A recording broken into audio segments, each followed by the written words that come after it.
প্রধানমন্ত্রীর হস্তক্ষেপে এই নিরীহ নিষ্পাপ মেয়েটাকে তার বাবা এবং মায়ের বুকে ফিরে এসেছে। গাজীপুরের মাওনায় একজন ইমাম সাহেবের মেয়েকে দিনে দুপুরে তার সামনে থেকে ঘরের দরজা ভেঙে মেয়েটাকে কিডন্যাপ করে নিয়েছে কিছু দুর্বৃত্ত।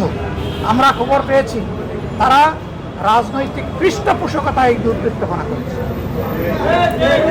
বাবা বলতেছে আমার মেয়েটা যদি দুনিয়া থেকে চলে যেত এত কষ্ট আমার লাগতো না। এখন আমার মেয়েটা কোথায় আছে আমি তো জানি না। আমি সেই দুর্ভাগা বাবা যার চোখের সামনে থেকে আমার কলিজার টুকরাকে কেড়ে নিল।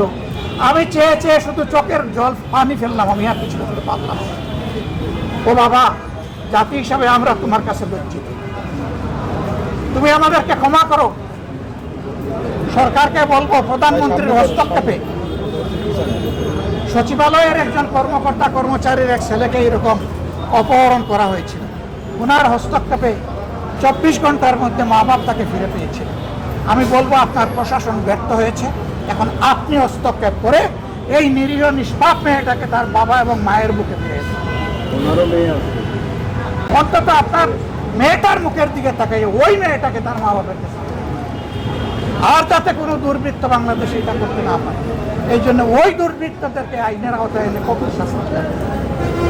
জনগণের সামনে এই শাস্তিটা দৃশ্যমান করে, দ্রুত বিচার করে ওদেরকে তাদের পূর্ণ পাওনাটা বুঝিয়ে দেন।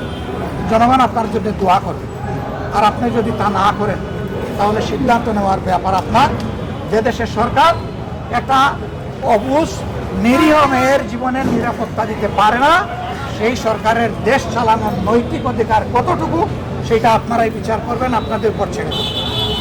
দেশবাসীও বিচার করবেন। আপনারা ভালো থাকবেন। কষ্ট করে জনগণ খাবার করার জন্য আপনারা এখানে এসেছেন, আপনাদেরকে ধন্যবাদ। আমরা সবাই মিলেই একটা দুর্নীতিমুক্ত, একটা ইনসাফ ভিত্তিক, একটা মানবিক বাংলাদেশ আমরা গড়বো ইনশাআল্লাহ। আমরা আরও কিছু জায়গা দেখবো, সব জায়গায় আপনাদেরকে আর কষ্ট দিচ্ছি না। আপনাদেরকে অনেক শুকরিয়া, অনেক ধন্যবাদ। একসাথে দেশ গড়বো, ভালো একটা দেশ গড়বো ইনশাআল্লাহ। আসসালামু আলাইকুম।